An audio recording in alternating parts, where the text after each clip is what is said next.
Okay, welcome. Today we have the discussion about the book Digital Dementia, book by Manfred Spitzer.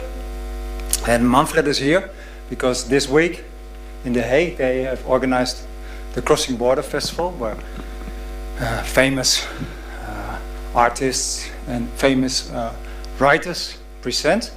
And as a spin-off of that festival, they also organize Borders Online.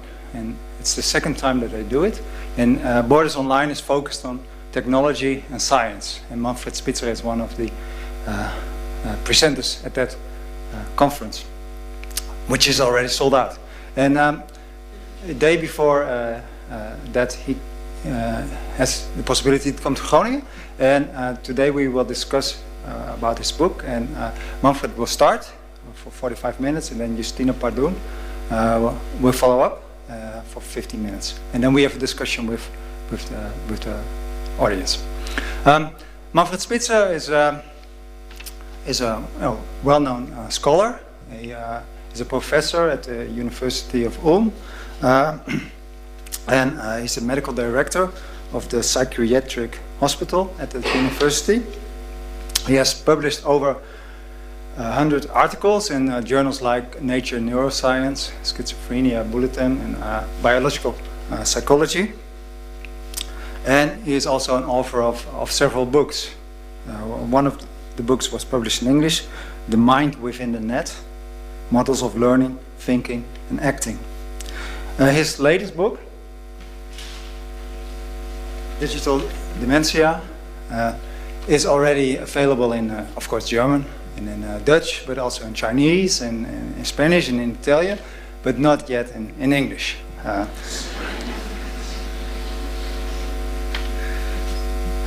In the Netherlands, there was a lot of debate about the book. So it was on television, Karel Brandpunt, but also in many newspapers. So there was a lot of debate about the book. It is, well, a strong claim that Manfred makes. And there were a lot of reactions. So, for example, Spinoza Prize winner Peter Valkenburg reacted on it that, well, maybe some of the claims, there is some support for it, but there are also a lot of research against it. So I think tonight we are able to discuss that. And the first one who can react on it is Justina Pardoen. She was the chief editor of Ouders Online, the leading parenting website in our country, and she's also a co-founder of My Kind Online, so My Child Online, an expert center for children and media. So we will start in a few minutes, and so Manfred will start, and then where's Justine? Okay. She will react, and then afterwards we have the discussion. Afterwards there's also the book sale. So if you have not read the book yet and you want to buy it, you can do it here. And if you already have the book, you can bring it here and you can have the signature of the author in it. And the last thing before we start is, if you want to know more about it and want to discuss more about it, there's also a forum Dwars Diep. It's on December the 12th. And it's called iPads or Books. So again, a discussion on what is the future? Do we teach our children with iPads, or do we do it in the way we were taught ourselves, by books? Manfred, the floor is yours.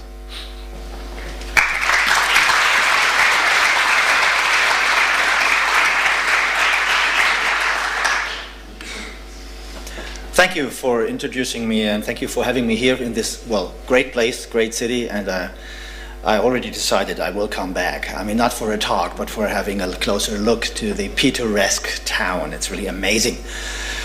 To state up front, I'm not against computers. Science is impossible without computers. Medicine is impossible without computers. I use computers all the time. But I tell you, where there are effects, and certainly computers have an effect, they help us doing our work, mental work. Wherever there are effects, there are risks and side effects, and this is the subject of my talk.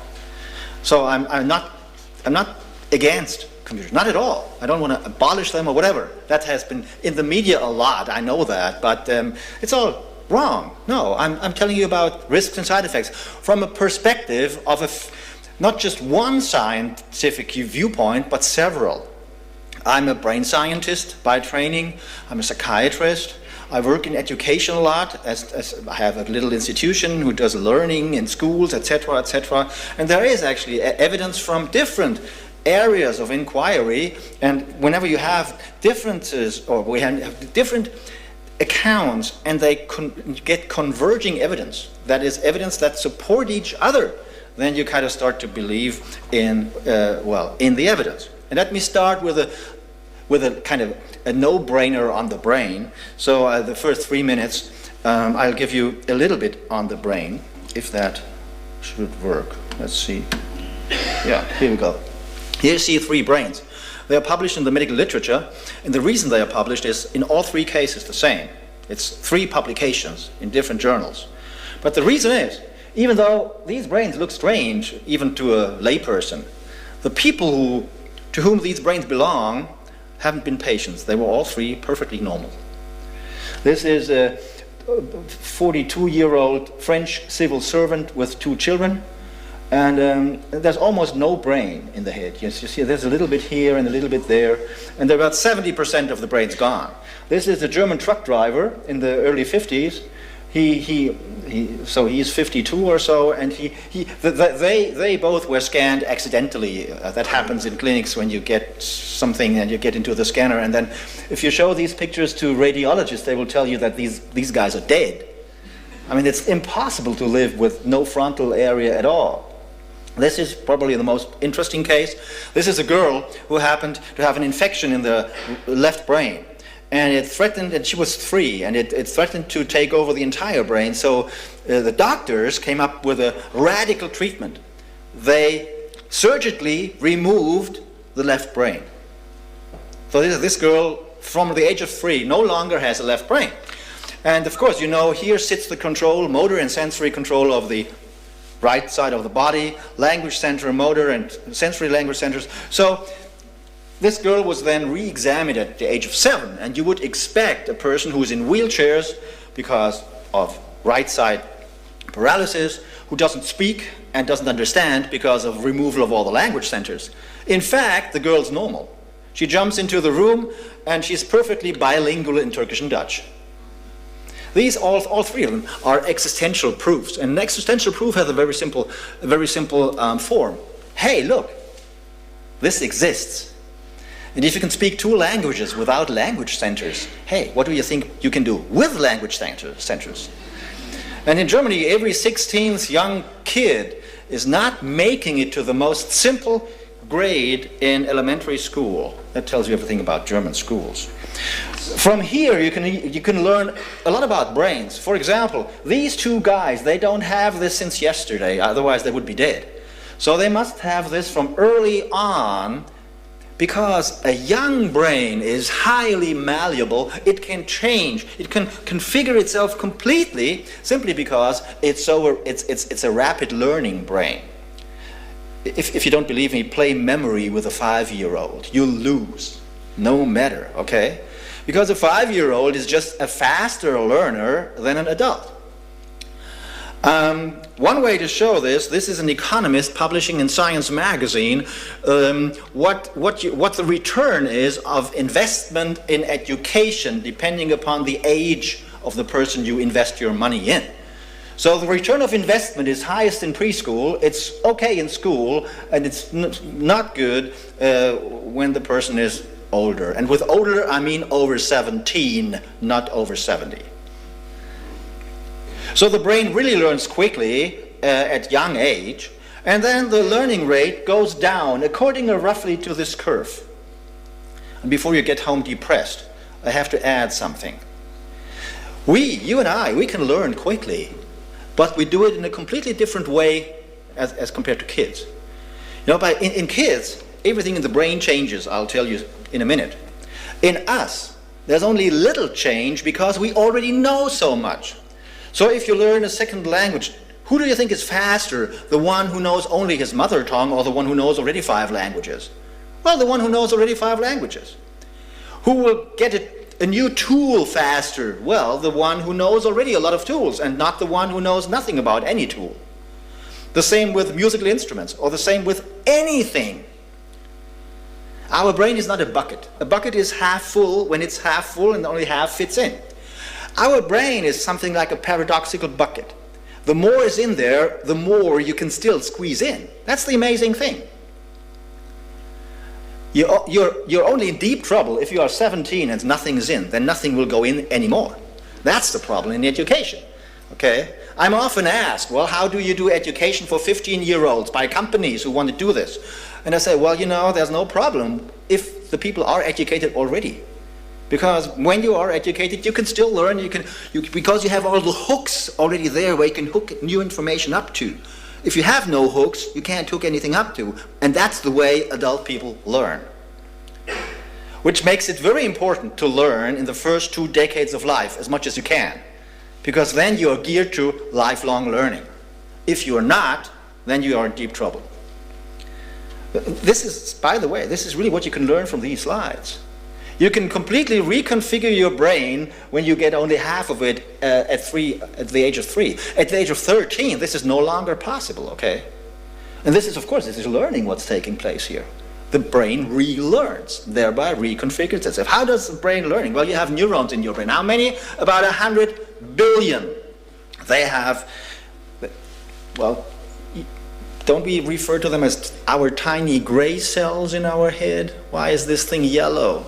What's wrong? Well, this picture is yellow. Because you can't measure these pictures.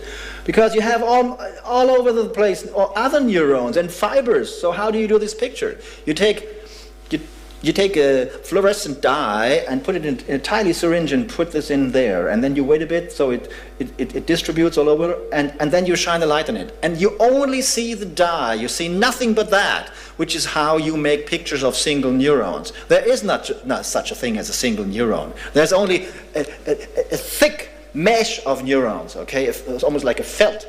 And it's really thick so the question, how does this thing think, is a dumb question, because there is no such thing as this thing, okay? This has connections to 10,000 other neurons that come in here, but you just don't see them because you didn't put dye in them to see. But you have to think they are there, okay? This is another way of imaging neurons. Here you see the cell, and you see the incoming fibers. They bring electrical signals, as you all know. But it's not just these few dozens, it's 10,000s. Which is why you need those long things to stick out, because you need a kind of antenna to make contact. And every little hump you see here is basically making a connection. As you can see, this is a drawing. It won a prize a couple of years ago. And you see yellow electricity, and this is the kind of poisonous green. It can only be chemistry. So here is how, at a synapse, an electrical signal is transmitted with biochemical means, and every school child in Germany learns the neurotransmitters and ion channels and receptors that are involved in synaptic transmission of electrical signals, action potentials as they're called, at these places. Well, synapses. Every neuron has 10,000 synapses. So what's the number of synapses in your mind, in your head? Well, 100 billion times 10,000. That's a million billion, or 10 to the 15th. So one with 15 zeros. You may just remember it's an awful lot. So why do synapses exist? And this is the interesting thing. When I studied medicine, we didn't know. And the explanation back then was, well, the signal has to go from here to there. This is nonsense. There could be just a cable, and the cable would be quicker, would use less energy because there would not all this biochemistry required. So why then is there a synapse? It only came out in the last, 2 decades, and it's the most important thing about neuroscience that came out in the last 3 decades. Why are there synapses? Well, synapses change, and they do so when they are used. This came out in Nature, this picture, a very nice rendition of the idea. At this synapse, nothing much was going on. Here a lot was going on, and this thing's gotten bigger. That was 1999, 2009, another Nature paper. Here you see a little part of a neuron, so we are basically here or here or here, okay? And then you see the same thing 4 days later in the same animal, because they put a little glass back there, and you could really go in the living animal to the same little tiny piece of a neuron and look at it again. And what you see, and they made it easy to recognize, because they put a blue arrow when there was a little connection here, and of course the incoming fibers you don't see because they have not been marked by a dye, such that there are all these fibers coming in. But what's missing here is the connection on the fiber, so this connection is gone. But for example, a red arrow tells you there's a new connection that wasn't there. So you see, in a single neuron, and only a part of a single neuron, you had 1, 2, 3, 4, 5, 6, 7, 8 changes in 8 days. That gives you a rough estimate of what goes on in your brain all the time. Whew, a lot. Your brain is the most dynamic organ that your body has. Okay? It changes all the time. So why is that? Well, that was a nice thing about the study. From day 9 on, the animal had to learn something, and the learning took place exactly where the glass plate was.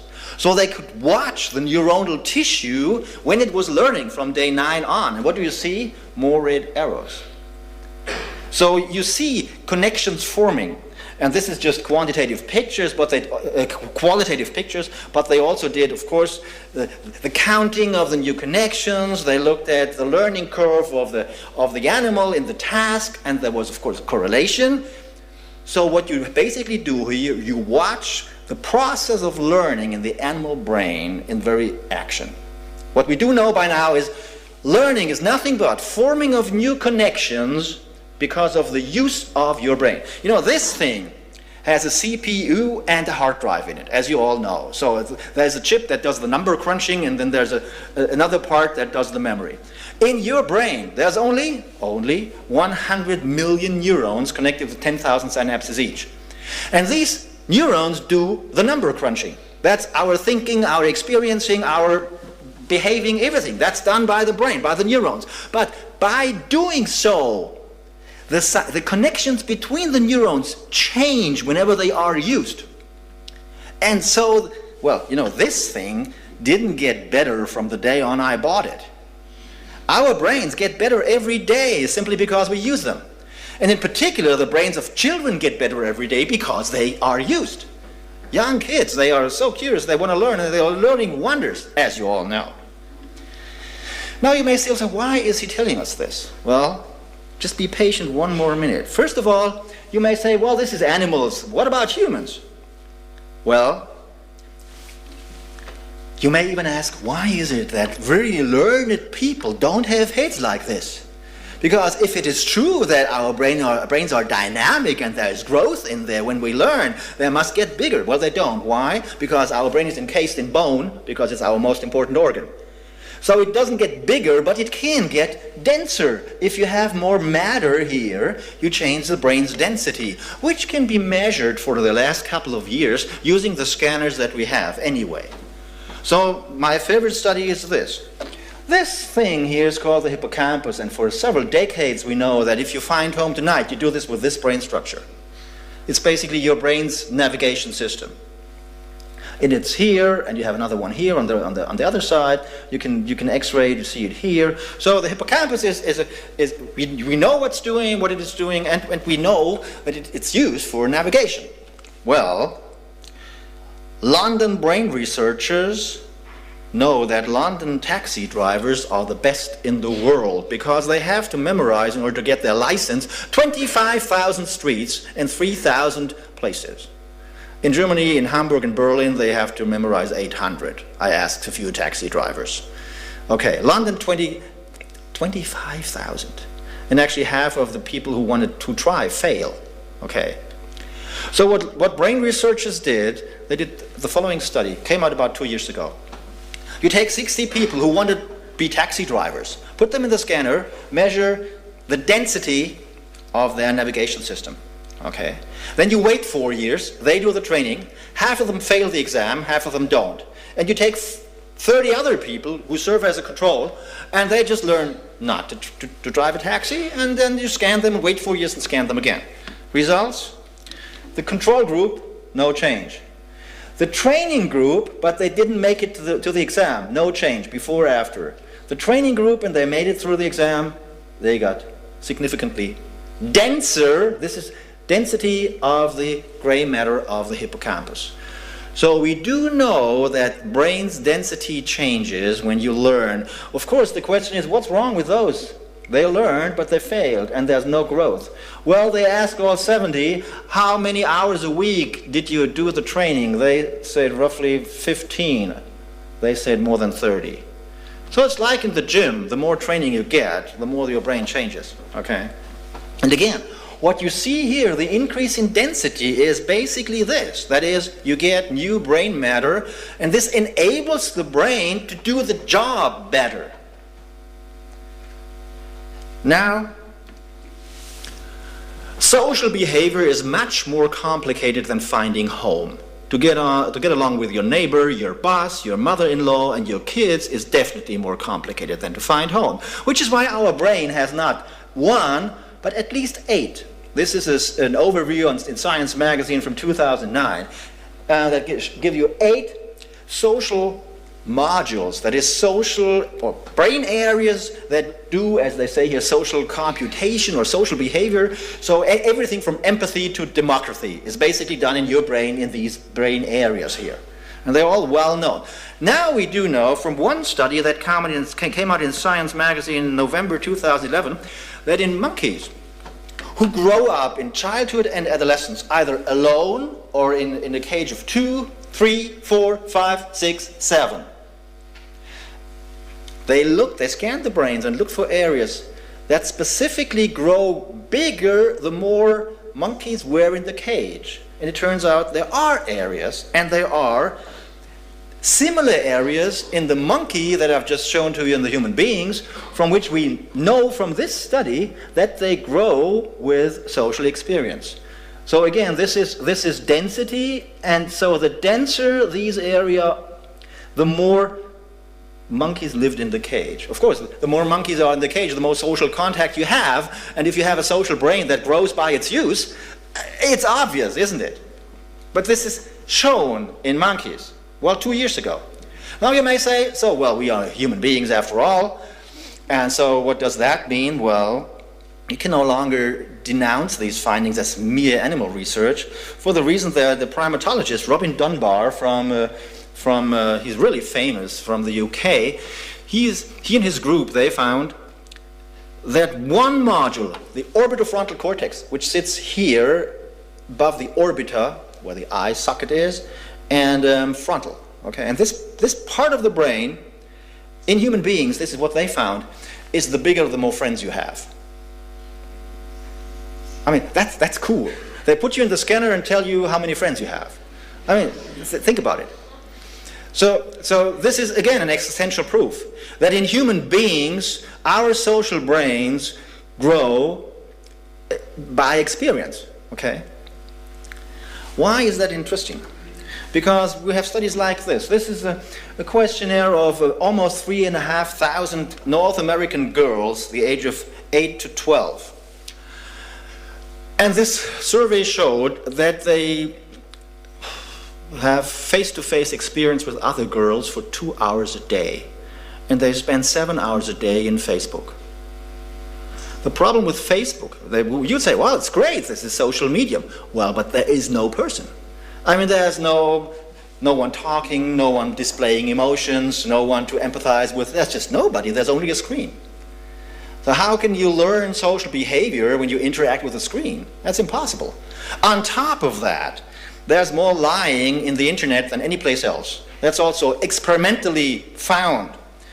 Again, there's less learning when you type than when you socially interact. That's also clear from studies like this. You have groups of 3 watch a video, then you flip a coin, and they either can chat about the video for half an hour, or they can chat. So either face-to-face, or they are in 3 rooms and they have internet contact. And 2 weeks later, you take a questionnaire and ask about the content of the video.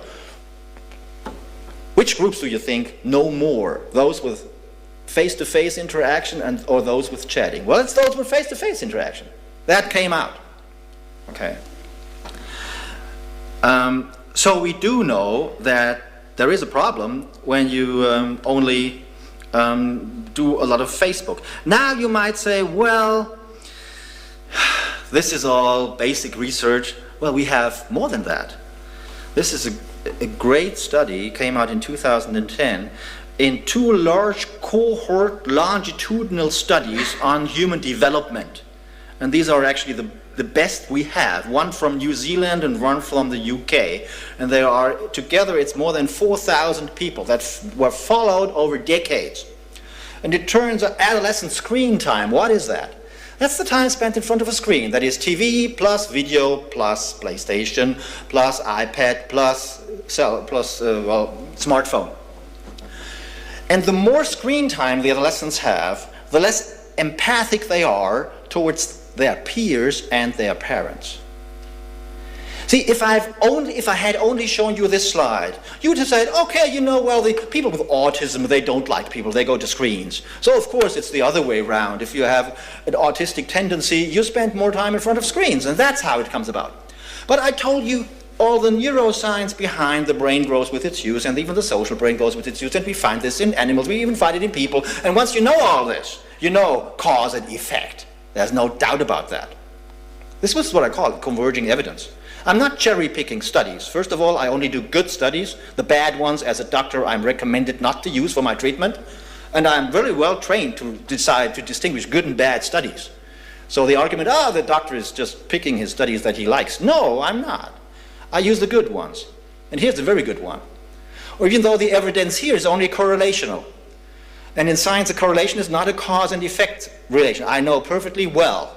But if you have a mechanism of action, then you have a cause and effect. And if you have then a statistic correlation on top of that, then you know both. And that's the important thing. And that's, again, is converging evidence.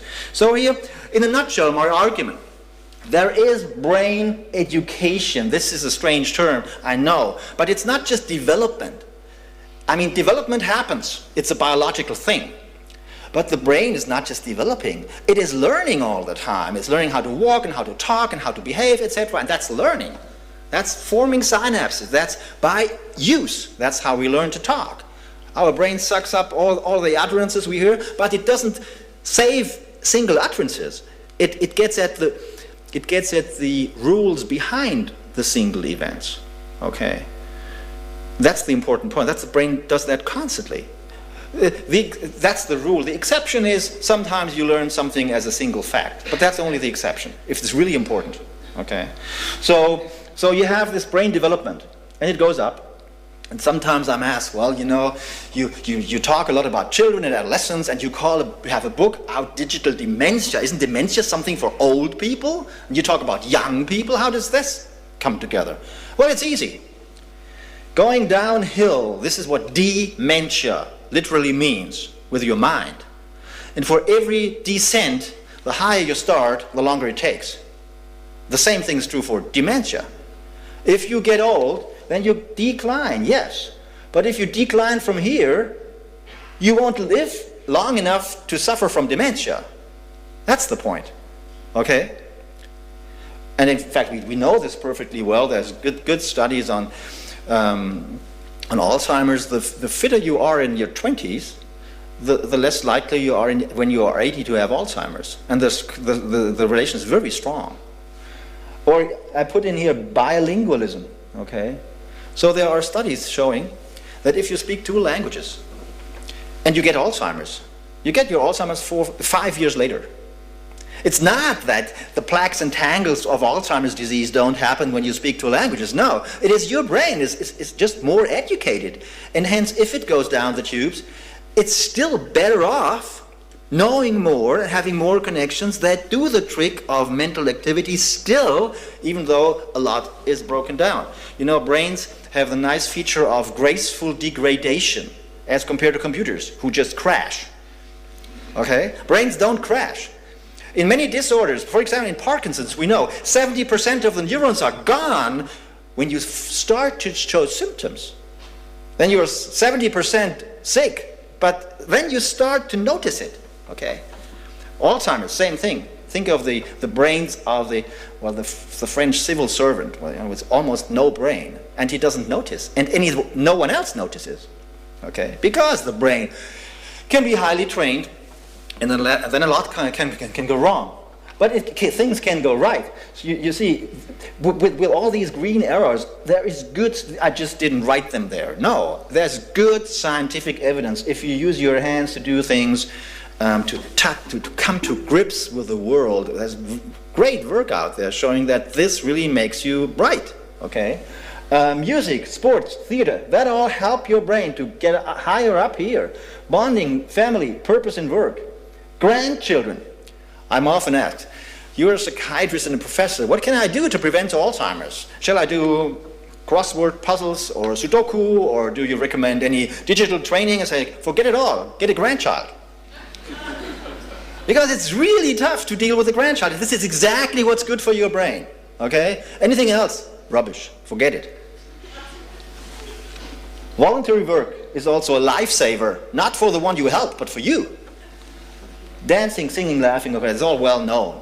And then think of the red arrows here. And this is not just, my hunch and guess and body reaction. No, it's hard science behind each arrow. And I will tell you a bit about this just to make the argument very clear.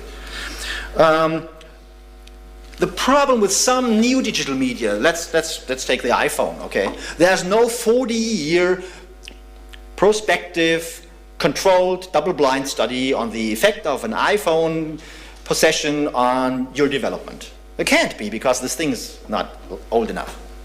But we do have the first studies on the iPhone. This came out this May, was done by a South Korean psychiatrist. And South Korea really needs my book. They came out first with the translation because they have a lot more media use than anyone else. And so he had a group of young adolescents, and he could show that, well, the more smartphone they use, the more likely they have attentional problems and all the other problems that you get with computer use and internet use just as well, which is what that study is about. And since my book was out in Korea, I got emails from there. So one woman sent me this picture, and with an accompanying email, just to get you an idea of how crazy it is down there.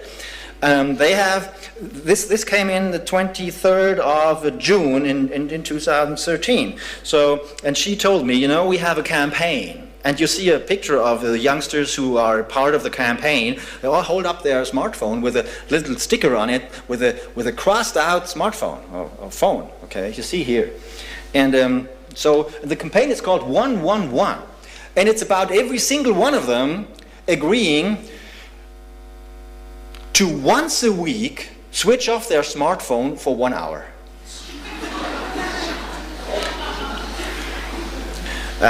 It can't get worse than that, okay? That you need a campaign for that.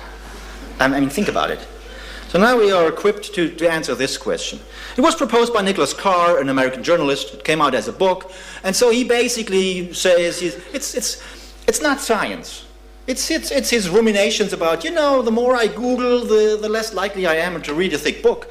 The more likely I kind of clicking along, and then 5 hours pass and I don't know what happened, and I don't know how the time went along. And everything you will have encountered when you switch to the internet, he basically writes down and tells you. But this is not science. This is just a personal account. So it's good that we have science. This came out in Science magazine, one of the best scientific sources that you can have, which is why I quote it a lot. And researchers from Harvard and Columbia University, they did 4 experiments providing information to their subject via book, journal, newspaper, or Google. And in every of the 4 experiments, the same thing came out. If you use Google for knowledge transfer, the effect is worst. So if you learn by using Google, you learn the least. No, that's not me saying it. It's Harvard psychologists publishing in Science magazine. And please Google it for yourself. Don't believe me anything. Just Google it all yourself. Okay? Don't want to convince you with my opinion. I just want to put your nose to the right scientific sources. Now, people would agree, and I would agree, that the people who go through our educational system, when they come out, they need to be able to Google. Sure, because everyone uses Google these days, or search engines, to find information. Yes, I agree completely. Now many people say, okay, so we have to teach media literacy or media competency or internet driver's license or whatsoever. This is complete nonsense. You don't need a media literacy to click on a browser and type in something and click again and find whatever there is. You look at this one time and then you know how it's done. But once Google throws at you 10,000 hits in 0.1 seconds, then you need something to deal with that. And that is knowledge. If you know nothing, Google is of no use for you. Because you need to, well, to check for the wheat and the chaff, you need to sort out the truth and the bullshit that Google throws at you. And in order to do so, media literacy is of no use at all. You need knowledge of the area in which you do Google. And I know people who say, well, we need not teach anything to our school kids because they can Google everything. This is complete nonsense. Because the more you know, the better you can Google. And if you know nothing, well, first of all, you won't Google because you have no question. But if you know a tiny bit, you will Google and then it will be useless for you. That's my point. Okay? The more knowledge, look at me. The best area I can Google in is neuroscience and psychiatry because these are my fields of interest. If I use Google for, let's say, jurisdiction, it's hopeless. Many patients Google, and they are hopeless. Many doctors say, I'll answer any questions, but no Google search, please. Because you get crazy when you have to sort out with a patient all this 10,000 nonsense hits, okay? So again, my point is you need to know a lot in order to Google, to use Google. Now, if this is correct, and again, we have no reason to doubt that, how do we get knowledge into the brains of our kids in education? Well, there's one thing we know, not via Google. So if you want your kids to go through the educational system and end up knowing how to use Google, there's one thing you must not do in schools, use Google. Get the idea? I know you probably have never heard this, but it follows from what we know. Something else got published in Science in March 2012. Electronic textbooks, why the rush? So here, scientists just comb through the literature. What do we know? I mean, know, not guess, or marketing screams or whatever. No, just what do we know, down to earth, about electronic textbooks? And they say, well, you can read from a book or from an iPad. There's no difference. But many publishing companies think we're not just scanning in the textbooks and put them on the iPad. Once we have all the technology there, we can replace pictures with videos. You click on it and you see things in 3D and in color and its motion, etc. Of course, we don't want references to journal articles simply because no one looks at them. Why not put in hyperlinks? You click on it and there you are. Hey, that's cool. The problem is, and again, you can read this in Science magazine, once you do this, the effect of the textbooks in educational terms goes down. Simply because reading makes you bright, but not clicking on things. Yeah. But a textbook that has all the links motivates you clicking along, and clicking along is not engaging your mind a lot, okay? Which is why you learn less when you use a very good textbook, that is one that's highly interactive, and you can click and click and click and click. You just do that, but you don't read, and your learning goes down. And again, please read the paper for yourself. One of the strongest examples of my thesis comes from China and has been published after my book came out. So even if you read the book, you don't know it. The thing is this. Chinese researchers, again, did a reading test in almost 6,000 Chinese pupils. The same test that was done 20 and 10 years ago, and that had shown back then in 3rd, 4th, and 5th grade a frequency of about 5% of school kids who couldn't read. Now they did it again. And they found the frequency of kids who can't read in 3rd grade is still about 2 to 7%. In 4th grade, it's 42%. In 5th grade, it's way over 50%. Again, illiteracy, all of a sudden. Why is that? Well, they found out. Because in a way, they knew. Because what happens in China is, again, China is the producer of things like that, okay? So Chinese pupils, they learn how to use a computer to write Chinese in the second half of 3rd grade. Did you ever think about how the Chinese writes on a computer? They have 5,000 icons.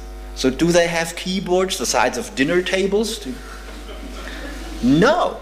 How do Chinese kids and grown-ups type? Well, that's more than 2 decades ago, they invented a method that's called pinyin. And the method is very simple. You type on a normal keyboard, and they know the Arabic alphabet also, sure. You just type how the word sounds. So you type, for example, Li. And then the computer gives you any word like coffee pot and gross national product and cucumber and whatever, any word that sounds Li. And then you click with your mouse on that word, and then the computer puts the word where you wrote Li. And once you know how to do this, you're actually faster than, painting all these complicated symbols. And so kids learn this in 3rd grade.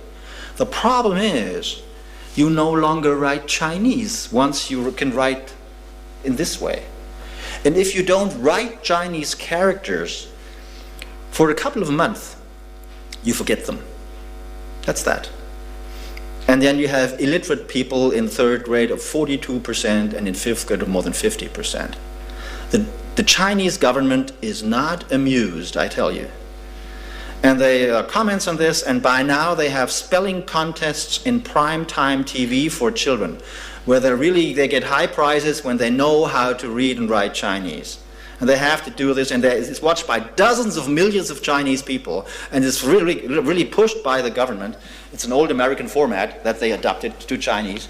And they do this simply because they cannot deal with 50% illiterate young generation with 50% illiterate people. Think about that.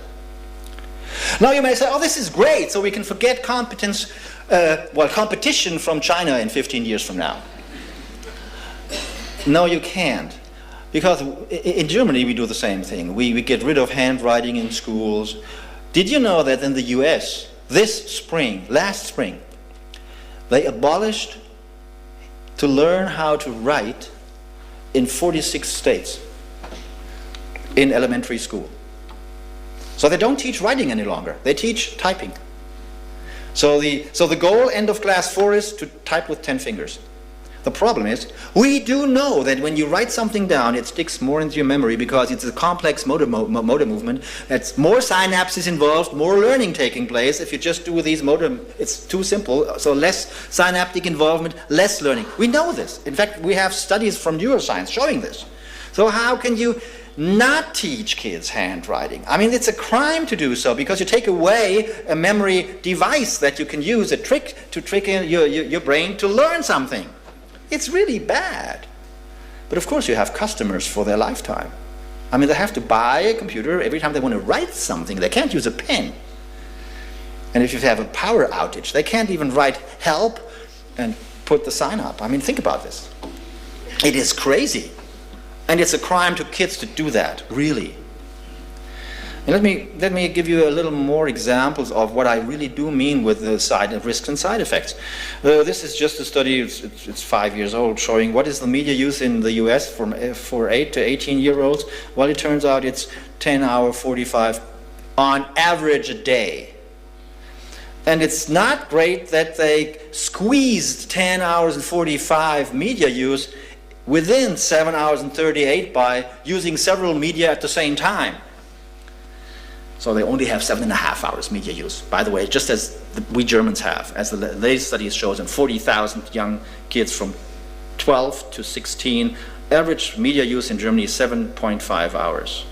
That's twice as much as we spent in school. If you have 35 school hours a week, that's 45 minutes in Germany, and you have only 5 days out of 7, so it's 35 times 3/4 times 1/7, that's 3.75. So on average, German school kids have spend 3.75 hours with all you do in school. And they spend twice as much time in front of screen media per day. This, I mean, from a brain researcher's point of view, and that's my most important point, this can have no consequence. There's no way to say this is just doesn't matter. Because your brain develops according to what you do with it. I mean, that's definitely known. And if you do the wrong things, and I'll tell you what these are, then you have less brain development. Now, multitasking. There are people saying, well, it's great, we have to teach kids multitasking because they have to do this all the time when they use computers. This is nonsense. Do you know there's a reason why you don't have a second talk tonight over here? Why people don't read 2 books at the same time? Simply because human beings cannot follow 2 stories at the same time. They cannot process 2 meaningful thoughts at the same time. We're just incapable of doing it.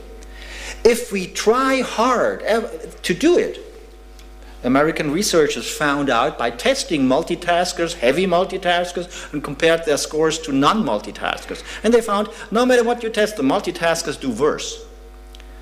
So you cannot train yourself, and they use tests for activities or mental processes you need for multitasking. So they should have been better, but they are worse. So you cannot teach yourself to multitask, and if you try, you get worse and worse. So if you not suffer from attention deficit disorder, you get one. You need just to multitask a lot. That's basically what the researchers found. And now look what happens in real classrooms. This is research from Canada and the United States. They did a survey in 774 students, and they looked at what do they do in classroom. And it turns out during the lecture, they are in Facebook, they SMS, they chat, they email, they hear music, and they do all kinds of things. When there is a seminar, it's even worse. This is on the right side. 2/3 are in Facebook, more than 2/3 send SMSs, about half chat, half send emails, 2/3 hear music. I mean, during an online seminar, think about that. So of course, when this all happens, well, and there's about half a dozen studies on this now. If you are in the lecture hall and you open up your laptop, you start multitasking because you should listen to the professor and you do Google or whatever. And what happens? Your performance, you learn less. This is shown. This is not my opinion. Again, they did a controlled study. Half of the students were allowed to do whatever they did anyway, that is use a computer and multitask, and the other were forbidden to do that. And afterwards they did a test. And it turns out those who did not multitask, they knew more. There's one thing that's even worse than multitask, that is watching people multitasking. So think about you sit here and have this view in a lecture hall, or have this view. I mean, there's no distraction here, there's a lot of distraction here, okay? And it turns out that those who sit here, compared to those who sit there, they are 70% less doing in a multiple choice test that just is a test of learned facts during the lecture. Okay, so multitasking, students here, please, is a bad idea. So one might ask, why on earth do students do this? I mean, they are bright people first. They study what they like studying. So why do they engage in a behavior that prevents them from learning what they are supposed to do and what they themselves want to do? It's like say, hey, now you do a marathon, and it's the outcome of the marathon your life is dependent on it. And the first thing the student does is shooting itself in the foot. I mean, why do bright people do this? And the nice thing, there's even science on that. So they did a longitudinal study following up students in their behavior and their attitudes. And to make a long story, it's a complicated way of longitudinal data analysis. What comes out is this. Students think, oh, let's check if the professor is right. So we need to multitask a bit, and we need to control what he's saying, Google a bit. But then, well, once I'm online, I can look in Facebook whether my girlfriend still likes me, and I can chat to her friend and ask and check, double check and cross check and whatever. And this is where the students get their social and emotional benefit. And this is very rewarding. I mean, after all, the university is a big market for relations, and those who don't do well, we are all not descendants from those. So basically, what they get their gratification in social emotional terms by engaging in all the stuff, chatting and Facebook. These are the most vicious and the most likely to be done, and they get their rewards from that. But they don't learn, and they don't realize that they don't learn. The next time they open up the laptop immediately when the lecture starts, and they go into Facebook and chat and whatever, and then don't realize that their learning goes down the tubes. So if you are a professor, just tell your students. And if you are a student, don't do it, because you know that. And if you really want to open up your laptop, go to the back row, so you won't disturb other people. Now, just going to one of the bad, you know, there are good ones here, and there's bad ones. And just to make sure that this is not just my opinion, well, what about baby videos, baby DVDs? They are sold by the Disney company under the label of Baby Einstein, and Language Nursery implies that you get a highly educated child when you sit it in front of a Baby Einstein DVD. Well, what happens is that they get much worse in terms of language development.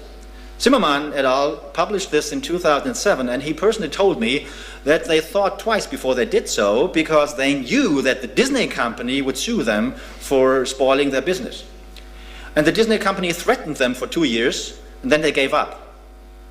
And by now, the thing is this, that quite a few thousand parents, they have legal claims against the Disney company, because the Disney company knew this, that baby TV is twice as bad for baby language development compared to daily reading to the baby.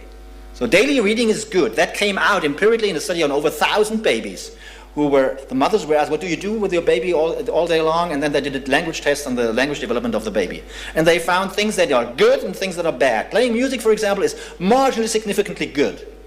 Reading is really good. But again, baby DVD and baby TV is twice as bad as daily reading is good. So it's really, really bad, okay? Disney knew this, but didn't act upon it. By now, if you have a Baby Einstein DVD, you can give it back, get the full money back, even if you don't have the receipt.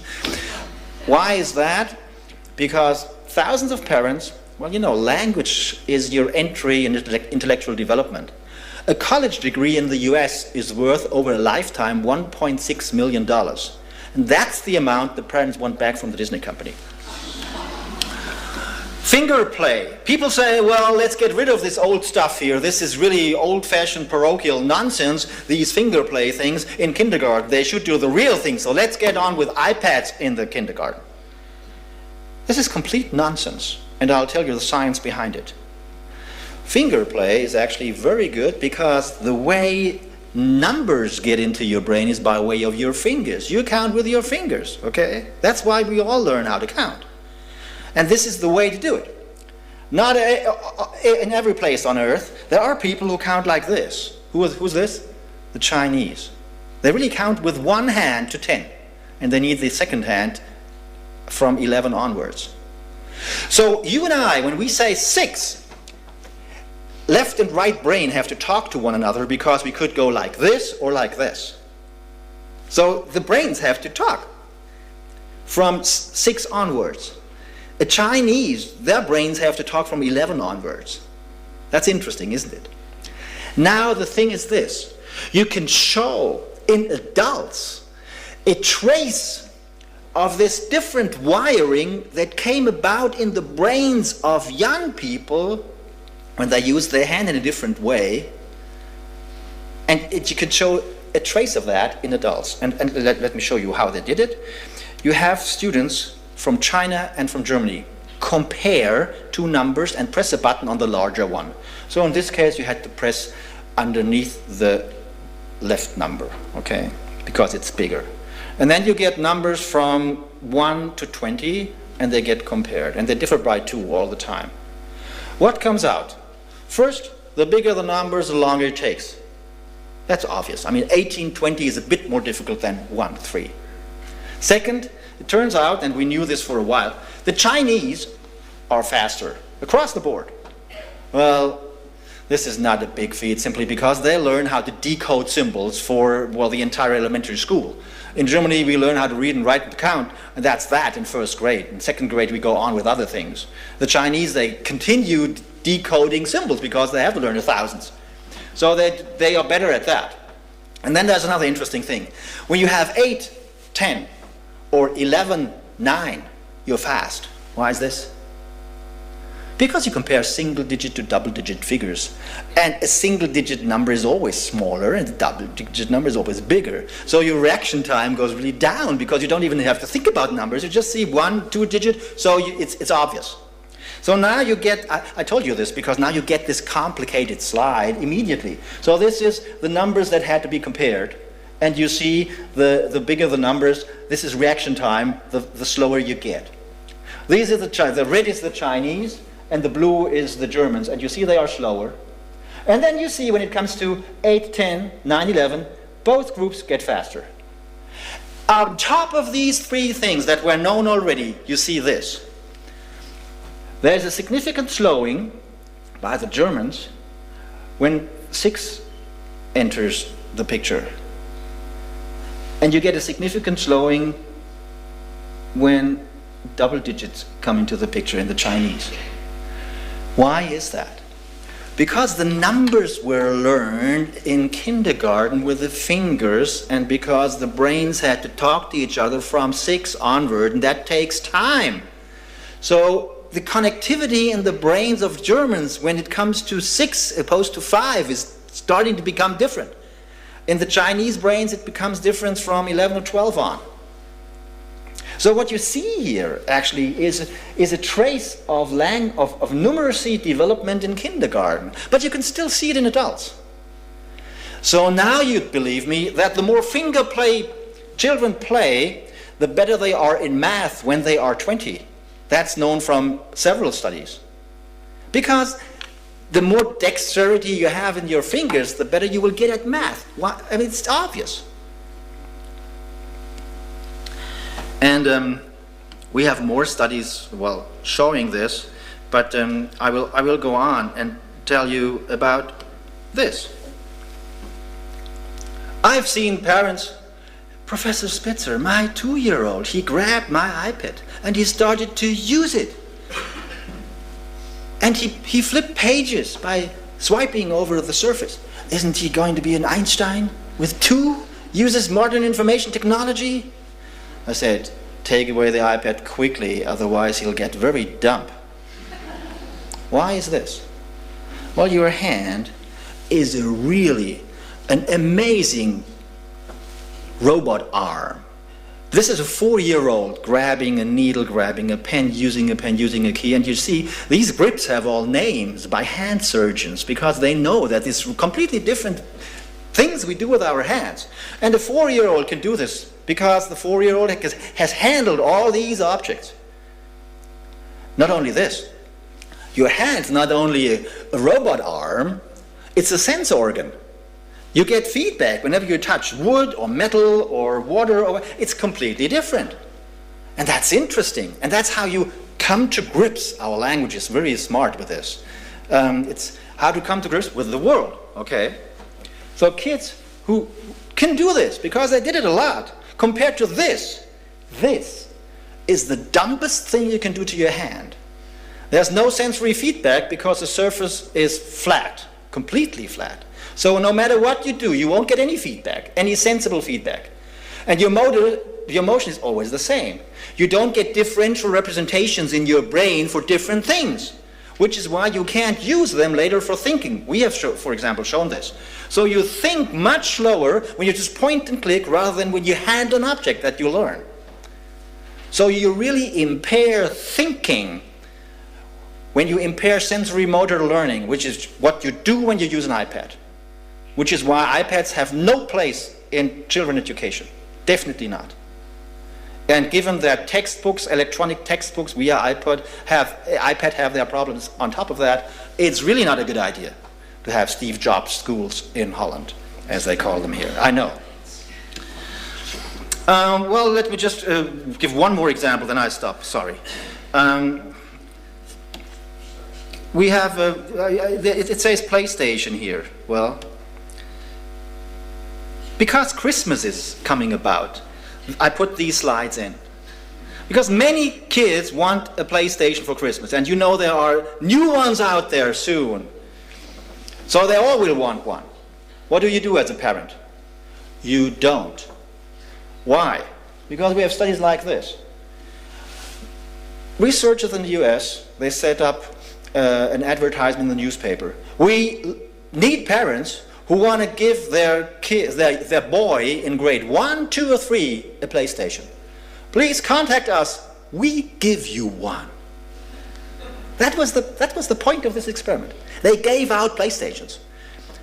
All you have to do is you have to come twice to the lab, and we do some tests to measure development of whatever your child learns in school, and we do a study on boy development in first grade, second grade, and third grade. That's what they said. What they also did was this, and didn't say this. Whenever the boy came in, they flipped a coin.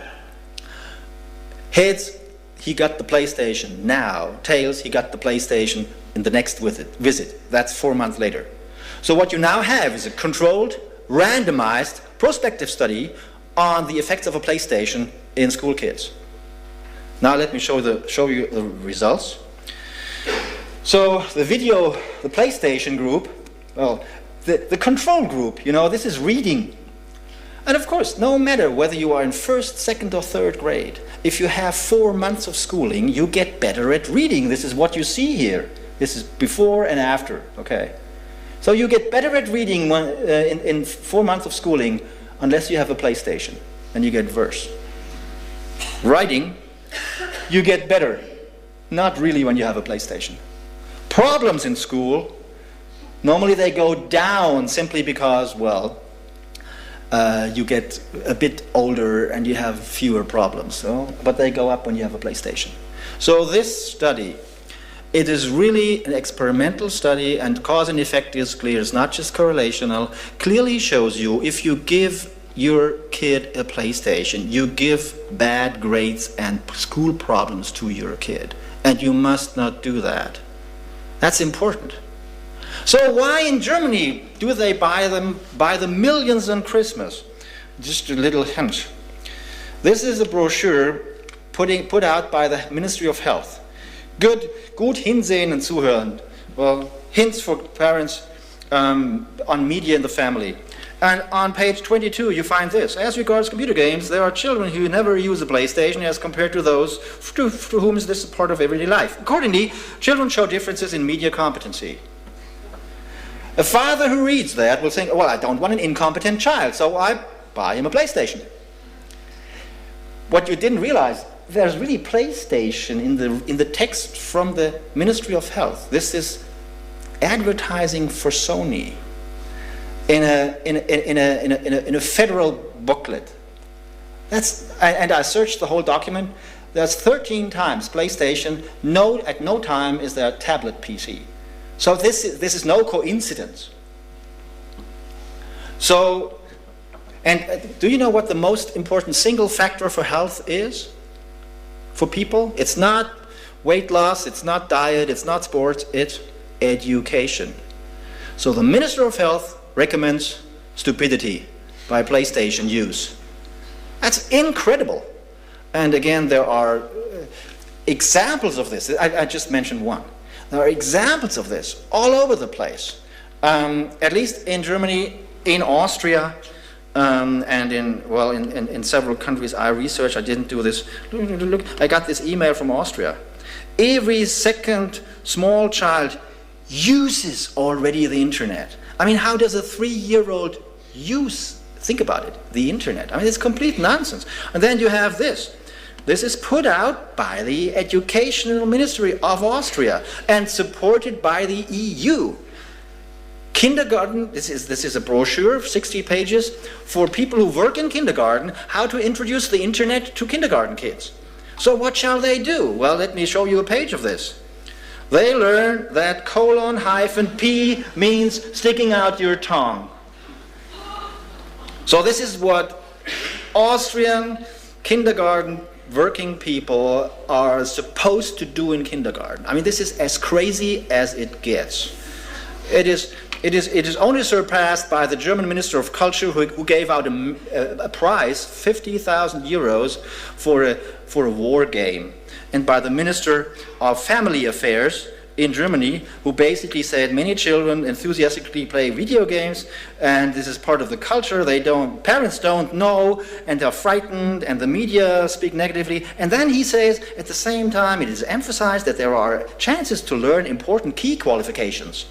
And then in this leaflet, the Minister of Family Affairs says the parents in this Elternland, means local area networks for gaming for parents. So what games should parents play in order to understand better what their kids need? Well, the German Minister for Family says, and the pictures that I'm showing you now come from this leaflet. The minister recommends Truck Money Are Forever, Warcraft 3, and Counter-Strike. The only option as a university professor you have is to write a book. Because, I cannot be fired. That's the nice thing about a professor's job. Not even,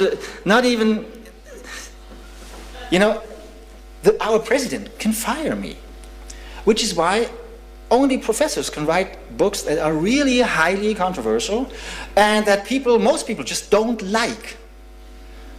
I mean, don't count on politicians to do anything about this, because the politician who says anything about the media will be slaughtered by the media tomorrow. Everyone knows this, so no one does anything. So if not me and you do anything about this, no one does. So it's you. And again, it's the brains of our next generation that are at stake, which is why I'm here, and I'm glad to be here. And now please do me a favor. Tell this other people, those who haven't been here tonight. Thank you.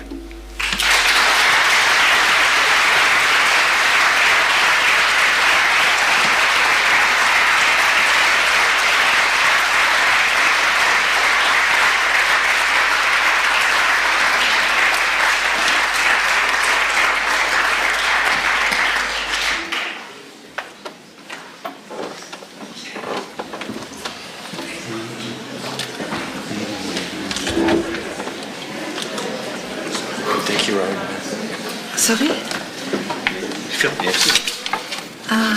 Ja, eerst dat filmpje. Zo, wij doen het hier. Toen daar bediening, het is anders. Is een muis, sorry. Dat is handiger.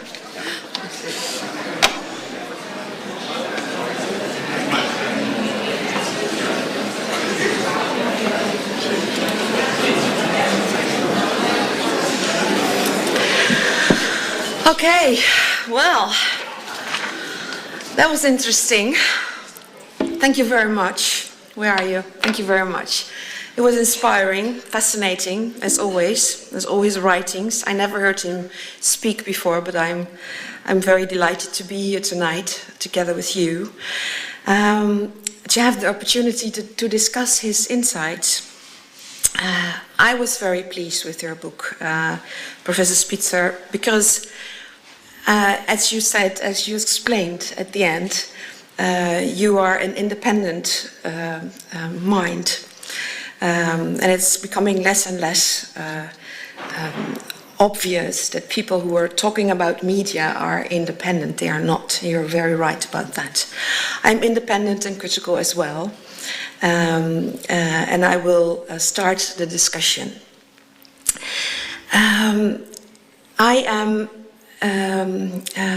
I would like to, forgive me the irony, invite you to watch a screen, and it's going to move. It's called a video. And just watch, I will comment on it later. Ik heb een vraag aan je. En de vraag is, wil je meedoen met een ontzettend belangrijk experiment? Zo ja, let dan even goed op. Volledige aandacht alsjeblieft, want nogmaals, het is echt belangrijk. Ik ga even uitleggen wat we gaan doen. Dit is Jaap. Hoi Jaap. Hoi. Jaap gaat zo dadelijk proberen om die wonderschone jonge dame daar te versieren. En terwijl Jaap dat doet, is de vraag aan jou. Kun je de signalen die de dame Jaap geeft herkennen en na dit filmpje ook benoemen? Duidelijk? Ja. Klaar? Ja. Oké. Stilte op de set. Thuis, let goed op, want we gaan bijna beginnen. 3, 2, 1, actie.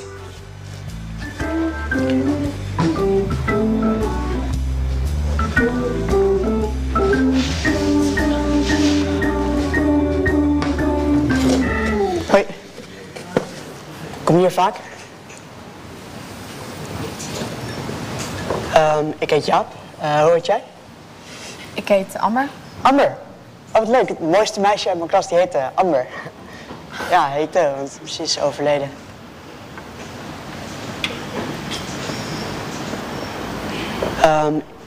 Heb je misschien dingen in je vrije tijd dat je dingen... heb je misschien hobby's? Ik rijd paard, ja. Echt? Heb je misschien zin om samen met mij in de trein te zitten? Of misschien in een stiltecoupé, dan heb je geen last van me.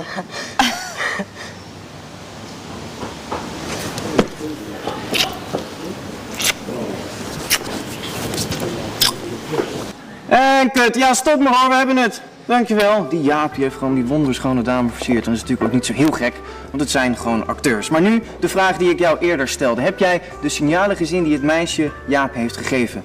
Natuurlijk. Het spelen met het haar en het sexy bijten op de onderlip. Maar heb je wel echt goed opgelet? Heb je verder nog gekke dingen gezien? Waarschijnlijk niet. En dat komt omdat we jou op het verkeerde spoor hebben gezet. Kijk maar. Oké, zoals ik net al zei, we hebben je op het verkeerde spoor gezet. En niet zo'n klein beetje ook. Kijk even met mij mee. Dit is exact hetzelfde als wat je zojuist hebt gezien. Let even op het tafellaken. En het tafellaken is weg. Let even op de trui van Jaap, die is grijs. Op een gegeven moment verwisselen wij de trui van Jaap.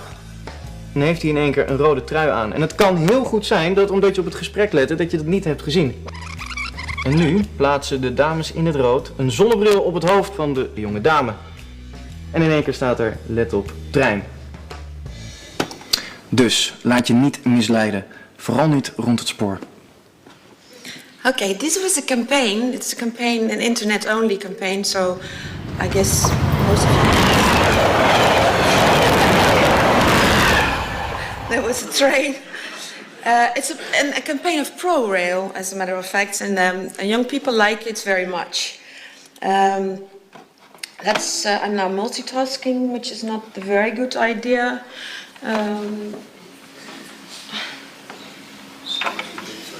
Yeah, how do I get it on the...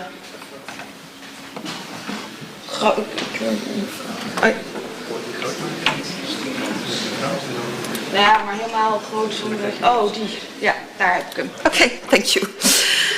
Even women can't multitask very well. Okay. Why did I want you to watch this video? I'm sorry it was in Dutch, but for the people who don't speak Dutch, they probably you saw the differences changing because you couldn't hear what was said. But for us who could listen to what was happening, what was said, it illustrates the principle of selective attention. Some of you might know this principle from the experiment with the monkey, the baseball players in the college students who are passing the ball, and then you have to count how many times the white people pass the ball, and then in between comes the monkey. Well, we are operated by a very powerful system, our brain, that decides to filter out all these irrelevant details when we want to focus our attention on something special. Magicians earn their money working with this principle. You are steered to watch them doing something, and while you are watching selectively, you are not seeing what's happening else, and the irrelevant details you don't know, you don't see. But as there are no details with respect to understanding what the magician actually does, it becomes magic in our eyes. In fact, our eyes could see it, but our mind works together with the magician. It is our mind that plays the tricks. Reading at the book of Mr. Spitzer, I noticed how he is watching like we just did to this little video. He's trying to see all these flirting signals of the girl, or counting the times the ball being passed. He doesn't see the monkey or the colors changing, the sunglasses, all the other things. In his view, these are irrelevant details. In my mind, however, they are not. I would like to point out that there is a monkey in Mr. Spitzer's story about the way screen media are influencing our children, their life, their development, their well-being. And that monkey is what parents experience. Both parents and educators also see the good stuff.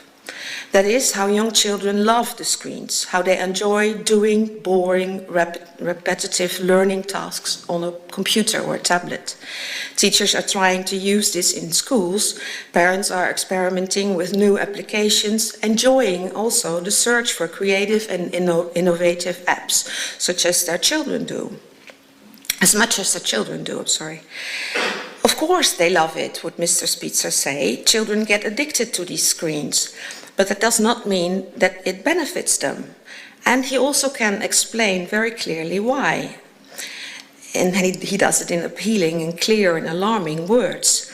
In the Dutch translation of his book, the subtitle says, hoe we ons verstand kapot maken, how we destroy our mind. This alarming way of putting it was immediately felt in our country as exaggerating, speaking of iPads for children as child abuse and letting youngsters game as a criminal act. This was much criticized upon in this country, diverting the discussion from more substantial arguments. Maurice the dog, I mean Maurice the hond. Did you notice how much the name actually resembles that of a game character? Well, he, Mr. de Hond, leading proponent of introducing tablets as early as possible into child's lives and into our schools, dismissed Mr. Spitzer's arguments altogether by noticing that he is a vegetarian and he's drinking green tea, and thus probably against modern technology. Which is a fallacy. It's a wrong argument in the discussion. But that illustrates how deep the discussion went here in the Netherlands, which is a shame, I think. Mr. Spitzer has an important message. Let's act wisely when introducing screen media into the lives of our children, especially in those first, much important years of their development. And not surprising to me, parents do want to know how to use it wisely in their homes. They listen to me when I talk to them. I come in parents' meetings 3 times a week during the busy month. But then, I do not make parents feel guilty.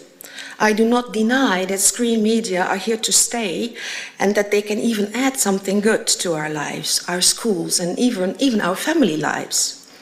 But we have to learn to use them wisely, acknowledging research findings which urge us to be cautious as well. So to conclude, I would like to ask you, Mr. Spitzer, here and now, is it possible to tell another story based on science as well, advising parents and educators to use the screen media, but conditionally, so that we should not have to feel guilty exploring and enjoying digital media? I think we can.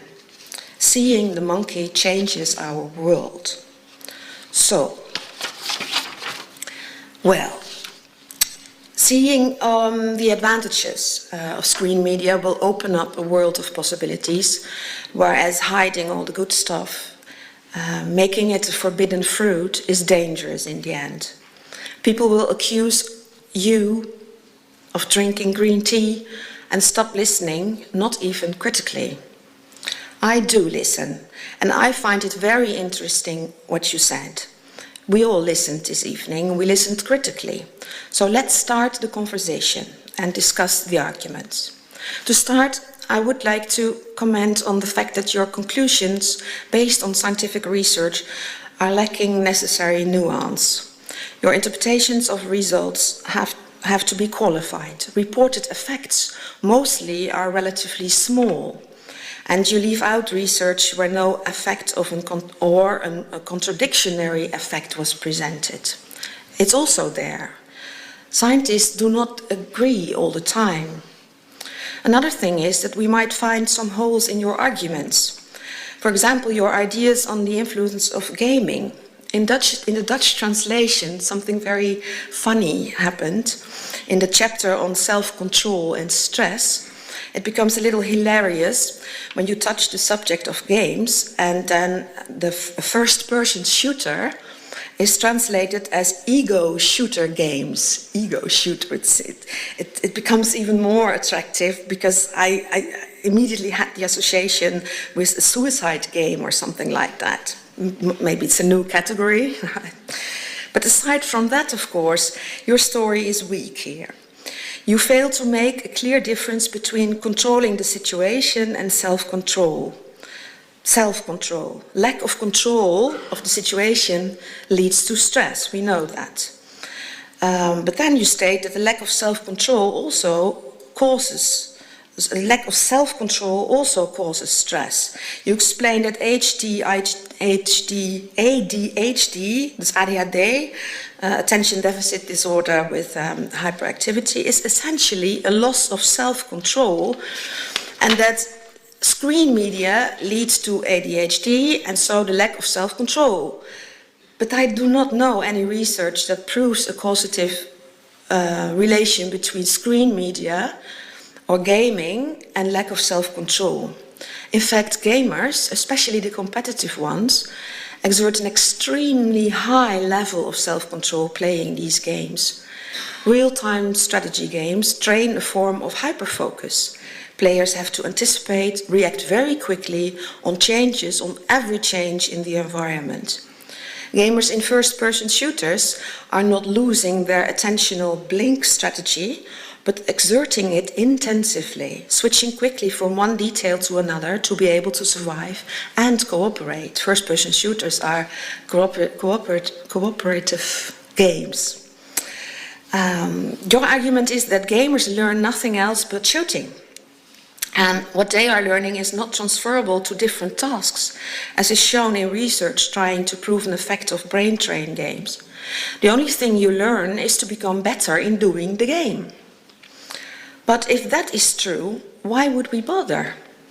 When training results do not exceed or transfer to other tasks, why would gaming cause ADHD, less self-control or stress in other circumstances than playing the game? In other words, results of research are not that clear cut as you present them. And your observations, your facts, do not correspond with the observations of others, let alone gamers themselves, and even parents. You are not seeing the monkey. Another thing is that you transfer results on the effect of television to all the other screens, from computers to tablets, denying that there is a huge difference in what you use them for. The effect of violent, fast-paced television on a 2-year-old cannot be transferred to a 13-year-old using a tablet with an innovative app, or the use of social media by a 16-year-old. In summa, we need to be cautious in interpreting research. It's dangerous if we don't, because if we do not see the monkey or deny that there is one, children will not benefit from the true stories that science can tell us, like the difference between learning to read by learning to write, as Mr. Spitzer told us, as opposed to typing on a typewriter. Or what you told us about multitasking, the importance of looking into each other's eyes while talking to each other, especially for teenage brains who still have to learn that, to get the training in learning to read all nonverbal signals. Or, as you explained, the importance of finger play. In a word, let's continue the conversation and never stop. Maybe drink some green tea, but do not deny the existence of the monkey. Thank you.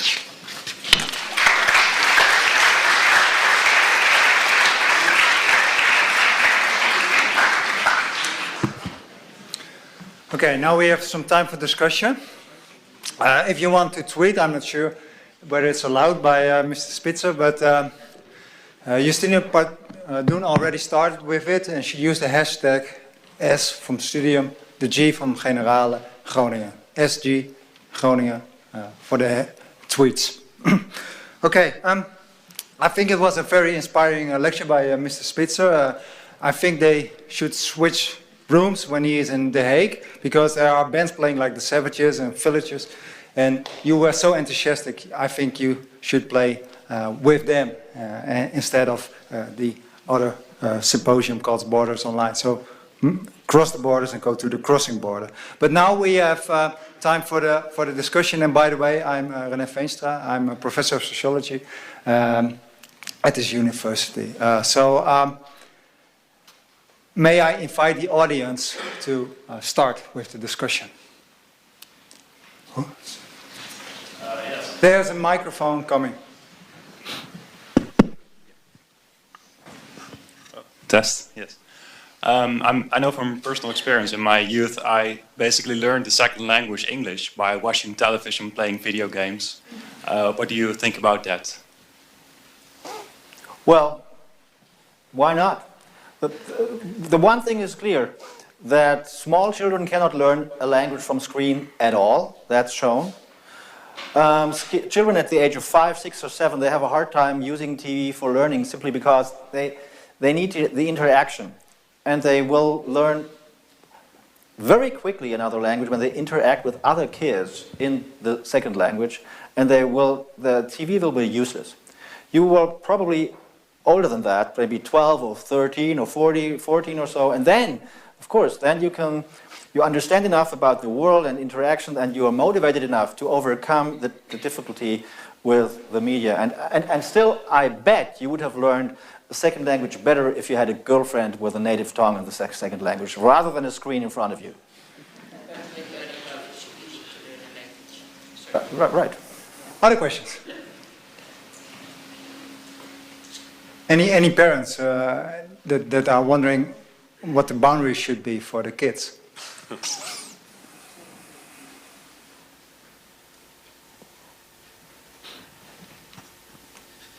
Well, first of all, thank you so much for coming to Groningen. It was a great speech. I had a question on the different content that people see on their iPhone or tablet. For example, I can imagine someone playing violent video games becoming antisocial, someone who looks at the news becoming rather depressed and, well, wanting to forget what they saw, causing an early onset of dementia. But on the other hand, if you watch an inspiring movie on friendship, maybe this can have some positive effects. So what are your thoughts on different content that these children watch? Oh, sure. Content does matter. That's for sure. Yes. The problem is this, that in the large-scale studies on the effects of TV, okay, of course you cannot control for content in 1,000 people that watch TV every day. There's no point. It's no way to do this. Okay, so then you use screen time as a proxy for all kinds of things. For example, since 80% of TV programming in the United States and by now in Germany as well has violent content. So we know the more people watch TV, the more exposed will they be to violent content. And so we know, this is a science paper out showing that 14-year-olds TV consumptions predict criminal behavior as reported in the police records from 16 onwards. So it's not just the young kids that can't distinguish reality from TV that are subject to the effect. It's also not just the boys, it's the girls as well. And it's also not just the violent boys, it's the non-violent boys and even the non-violent girls, that the more hours on TV they watch, the more reported violent acts against other people in the police records you find. That came out in Science magazine, not in any obscure journal. And it was more than 700 families that they studied, and it was not the Bronx, it was the state of New York and a rural, nice area with religious country people, so to speak. And you get a clear effect on the dose of TV. On top of that, we know from a study that came out in Pediatrics a couple of months ago a study on over 1,000 kids longitudinally followed. Turns out for every hour you spend in front of a TV set a day on average, you are 30% more likely to have been convicted of a crime at the age of 30, and you are 40% more likely to be unemployed. Other factors, I mean, of course, the argument is always, oh, Dr. Spitzer, these are the people from the bad communities, and they are the not so bright people, and it's the socio-economic status. No, they controlled for all of this. They controlled for socio-economic status, for family interactions, they controlled for IQ, measured it 4 times, and they did all the controls. And it turns out, no, it's not the attention deficit already there at 3. It's not. It is the TV that has this effect.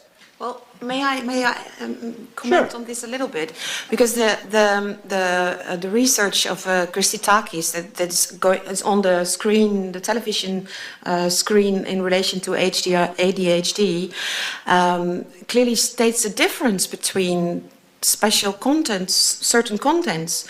Yes. So the non-violent content is less related to ADHD.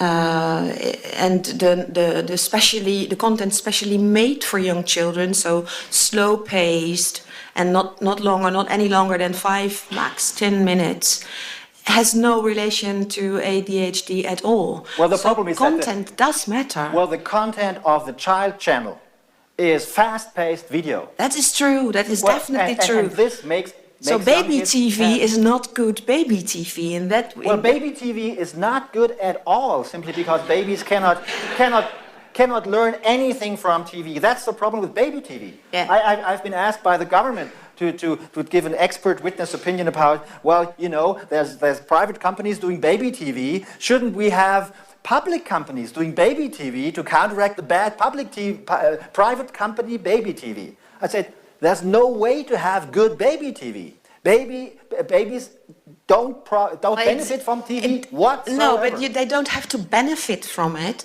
You know, we are parents, we are sometimes busy in the kitchen or talking to our mothers-in-law. In the Middle Ages, they gave the babies alcohol and thereby quiet them down. Now we know this is not good. Then you can. This is a crazy argument. No, it's not a crazy argument. It's just an argument that you can do something with a small child. If you know it's harmful, you don't. No, it's not harmful. It is. No, the slow-paced television for 5 or 10 minutes during your phone call is not harmful. Which is not what you have on children's TVs. You have a fast-paced. No, but you can use a DVD or a DVD yourself. No. Yeah.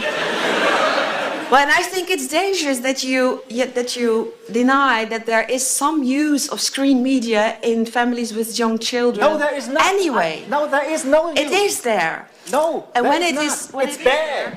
But Justine, so what do you advise? Because Martina Delfos, for example, wrote a book, and she advises parents of kids that are 4 years or younger not to let them watch television. So not below the age of 4. Then 5, 6, 7-year-olds, half an hour a day. And then 8, 9, maybe 45 minutes or an hour. And then if they are 10, a little bit more. And then in secondary education, yeah, they sometimes have to use the computer. But that are not, of course, the boundaries that most parents set. We've got some of the. We advise parents as well, and our rules are a bit the same, except that we do not say do not use at all, because if then you use, you feel guilty and you're not thinking. Feeling guilty is somewhere here in your brain, you know, but not here, you know, the thinking part. So you stop thinking when you feel guilty, and I want parents to think, to make choices. Consciously, to use media mindfully instead of accepting it all without thinking or denying it all without thinking. It's not denying, it's that you have to make a choice. And a choice. You have to make a choice, and it shows you should be conscious, and sometimes this choice should be you have to be aware. But I was very surprised. I am French, I'm sorry, but I was very surprised that you refer, and I was really shocked in the Dutch society actually, that you refer to Mr. de Hond. Mr. de Hond is not a scientist, as I know, and I mean that we see him on television as a big scientist, knowing a lot about this iPad and education. I mean, this is very crazy. I agree. You do? Oh, I'm very happy with that. There's Yes. a question at the back. Okay. At the back. This is a question to Ms. Pardoen. I would like to ask if these are not two different questions, the one being how to educate children, and the other question on how to bring about this message to parents. Of course, I agree that it's not a right way to make them feel guilty, but let's put this question aside for a moment. We always talked about comparing using media and tablets to not using them.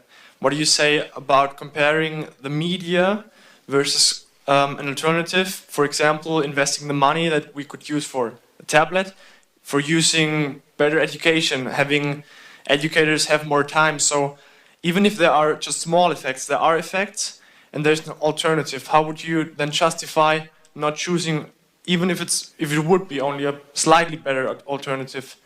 How would you justify not choosing this one? I'm not understanding quite well. So for a parent, the choice would be spending 600 euros on an iPad or spending it on the child's education differently, or yeah, for example, or that we donate the 600 euros to our government so that they can spend it more wisely in our education system. What do you mean? If there is already a small effect that media can have detrimental effect on children, even if it's a small effect, then there is an effect that shows that media are not good for children.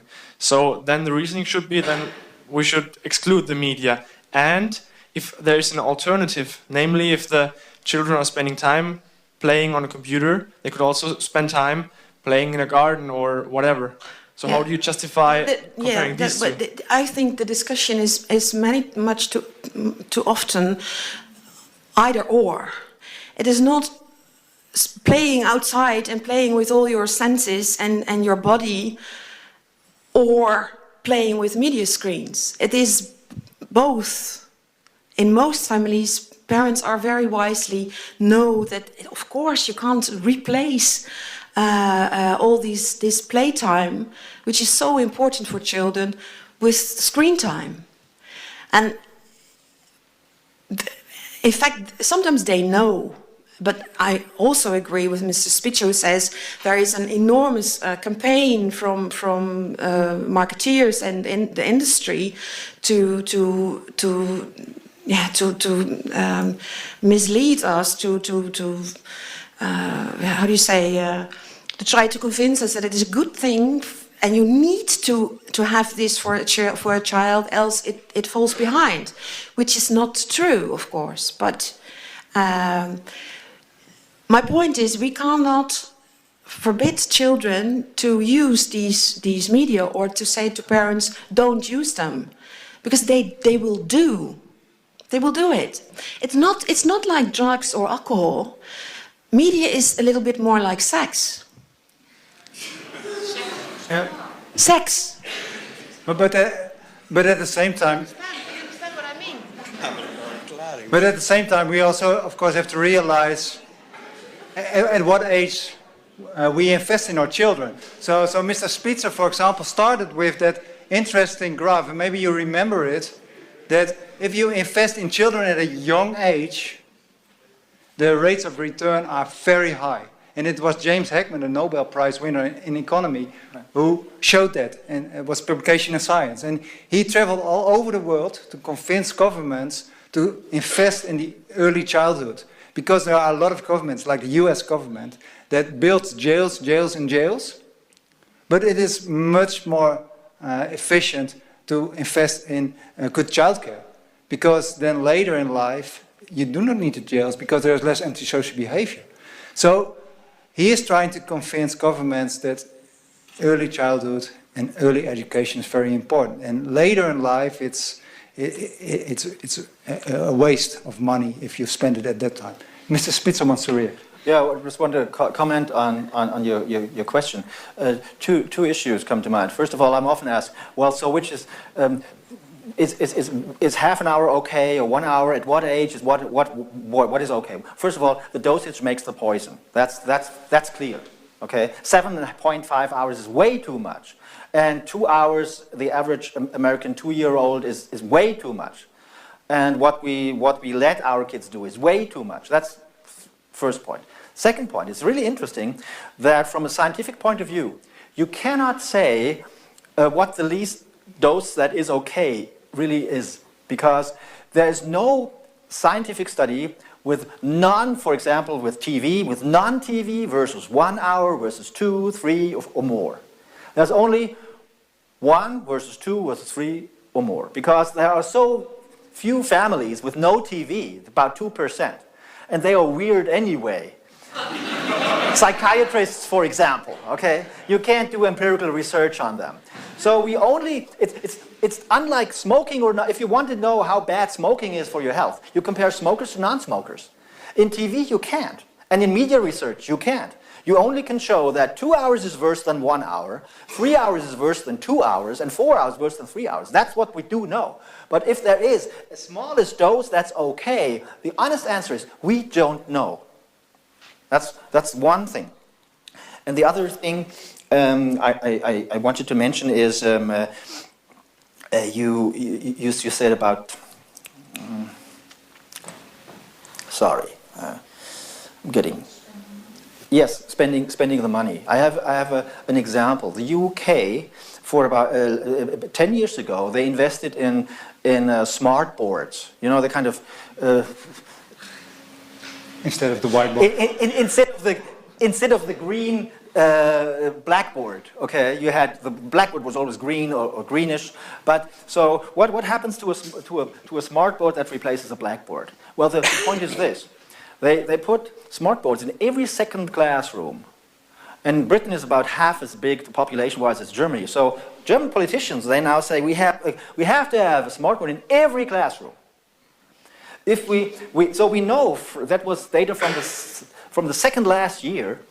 In the UK, they had to replace 13,000 smartboards because they were broken.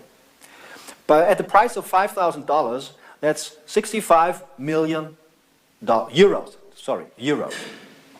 If Germany would put a smartboard in every classroom, we had a replacement rate that would be about 4 times as big, because not 50% and twice as big.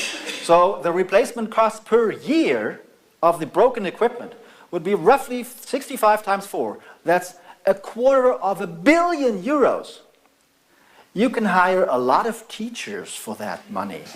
And that's my point. And we know that good teachers are doing good in education. And there's not a single study out showing that smartboards do any good in the educational system. There's nothing out there. Nothing. Done by smartboard factories? No. A woman scientist, a professor in Leiden, and she studied interactive prentenboeken. Books for children? Yes, the picture books for small children. The use of the picture books, which are interactive, using the smartboard, and children who are behind in language development get better with it, and the results are better than by reading a normal picture book, a paper picture book. I would love to see the study, but I doubt it when I heard it in the first place, because I don't, you know, I looked really hard into the studies, and not just cherry picking the ones I like, and I couldn't find decent studies that had any opposite effect of what I'm claiming. Really, I looked hard.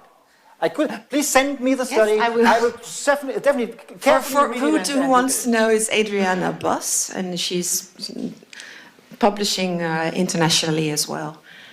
Okay, there's room for one final question. So there are many questions, and Mr. Spitzer is still around, but there's also the possibility to buy the book, so we should also have some time for it. You know, you need not buy the book, but you come and have a question, please. I will stay until the last question is answered. Good, but there's now one final question. Yeah.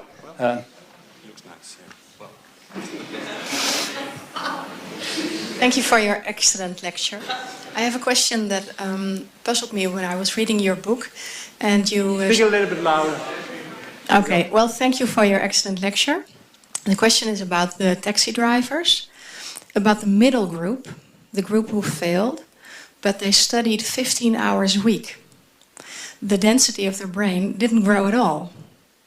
I would expect if you study for 4 years, for 15 hours per day, that at least some kind of density growth would appear.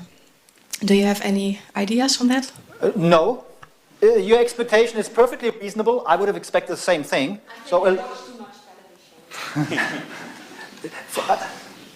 Possibly. I mean, you know, I thought a lot about this question because it's a very good question. And possibly, you know, when you think about this, there are the people who really want to do that, and probably it's not just the amount of time, it's probably also the amount of motivation to do it. And it could well be that those who just spend, well, 1 or 2 hours a day, they're not very motivated to do it. And those who spend 3 or 4 hours a day, they must be the highly motivated. And what we do know, that if you are motivated, you basically crank up your learning speed, actually, and you learn more. So it's not just the amount of time, it's also the motivation behind that, or the quality of the time that you devote to the learning. And that difference could be well, an explanation for that finding. But again, that's just a hunch. That's not a scientific explanation. That should be checked or whatever, and it hasn't been checked. What we do know is that motivation does a lot to learning, and curiosity does a lot to learning. So we have brain devices that take care of fast learning, and we do know that the more curious they are, the more they light up. And take care of that the information that's coming in gets really learned quickly. So it's kind of preheating your learning turbocharge, and when you do this, and that's what curiosity is doing, then you learn really fast. Okay, well, thank you. After his talk, Mr. Spitzer said to me, I'm much faster in German. So unfortunately it was... I thought it was already quite fast, but unfortunately it was in English. So there was a little bit less time for discussion than we planned. But I think we had a lovely lecture. And Justine Pardoen, thanks for the reaction. And Studium Generale wants to thank you both. 2 novels, both by Dutch authors. Mr. Spitzer gets the marvelous novel called The Angel Maker, De Engelenmaker, by the Belgian author Stefan Brijs. Thank you. Thank you. And the new novel by Vonne van der Meer, Het smalle pad van de liefde, is for Justine Pardoen.